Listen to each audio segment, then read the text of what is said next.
সুপ্রিয় দর্শকবৃন্দ, আসসালামু আলাইকুম। কেমন আছেন আপনারা? আশা করি আল্লাহর মতো ভালো আছেন। যদি চ্যানেলটি ভালো লাগে অবশ্যই চ্যানেলটি সাবস্ক্রাইব করুন, পাশে থাকবেন প্রতিদিনের মতো। আজকে এক আপু আমার চ্যানেল হাজির করেছি, মিডিয়া কি কেন আসে সেটা আপনাদের শোনাবো। আসসালামু আলাইকুম আপু। ওয়ালাইকুম সালাম ভাইয়া, কেমন আছেন? ইনশাআল্লাহ ভালো আছি, আপনি ভালো আছেন? হ্যাঁ, ভালো আছি।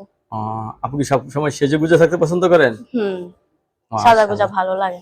সাজগোজের টাকা আছে তো? সাজগোজের টাকা না থাকলে কি হবো? ওই এমনি একটু একটু সাজি, ভাল লাগে। কেউ যদি কিছু টাকা দেয় সাজগোজ করার জন্য, তো সাজবো।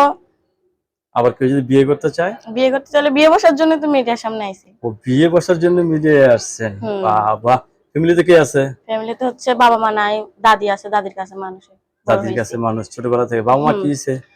বাবা মা, মা মারা গেছে বাবা আরেকটা আর বিয়ে বাবা করেছে। বিয়ে করে চলে গেছে। হুম, যাই হোক, শেষ ফিনিশিং এ আপনি নতুন করে সংসার করতে চাচ্ছেন, ছেলে যে বয়সের হোক কোনো সমস্যা নেই, ঠিক না না? না। দর্শক, একদম সরল সোজা একটা মেয়ে মানুষ, আপনার সাথে কথা বলতে পারবেন। আপু, সবাই আপনাকে ফোন দিবে, কারোর সাথে খারাপ ব্যবহার করবেন না, ঠিক আছে? হুম, সবার আমারও যেন সাথে খারাপ কথা না বলে সুন্দরভাবে কথা বলে, আমিও সুন্দরভাবে কথা বলবো।